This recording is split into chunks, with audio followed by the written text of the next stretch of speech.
Hello વિદ્યાર્થી મિત્રો, આપણી આ ચેનલની અંદર આપણું બધાનું હાર્દિક સ્વાગત છે. ચેનલ પર નવા હોય તો લાઇક, શેર અને સબસ્ક્રાઈબ કરવાનું ભૂલશો નહીં. તો ટેટ 1ની ભરતી અંગેની સંપૂર્ણ માહિતીનું માર્ગદર્શન હું આપીશ આજે તમારો ભાઈ. તો ચેનલમાં અને છેલ્લે સુધી બન્યા રહેજો.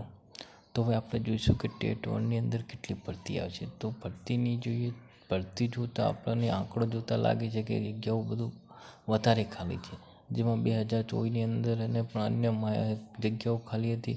2025ની અંદર 5,000 અને 2026ની અંદર 7,000 એમ કરતાં ગણતરી મારીએ તો હાલની સ્થિતિમાં અને 13,000 કરતાં પણ વધારે જગ્યાઓ ખાલી. જો સરકાર ઈચ્છે તો 10% જગ્યાઓ ખાલી રાખી પણ શકે, તો પણ એને 12,000 કરતાં તો વધારે ભરતી કરવી પડે.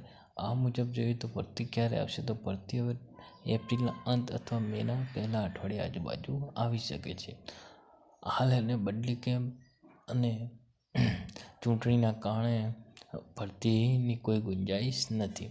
જેથી કરી ભરતી માટે સમય એપ્રિલ કે મે, બરાબર. તો વિદ્યાર્થી મિત્રો, ભરતી મોટા પ્રમાણમાં આવે એ માટે આપણે સજાગ રહીએ, જેથી કરીને બધા વિદ્યાર્થીને લાભ મળી શકે. જો ભરતી ઓછી આવે તો જો વિદ્યાર્થીનું મેરિટમાં નામ નથી આવતું એમને પણ વાંધો થઈ શકે છે. એટલા માટે મોટી ભરતી આવે એવી જ આપણે બધા પ્રાર્થના કરીશું. જય હિન્દ. ચેનલ પર ન હોય તો લાઈક અને શેર સબસ્ક્રાઈબ જરૂર કરો.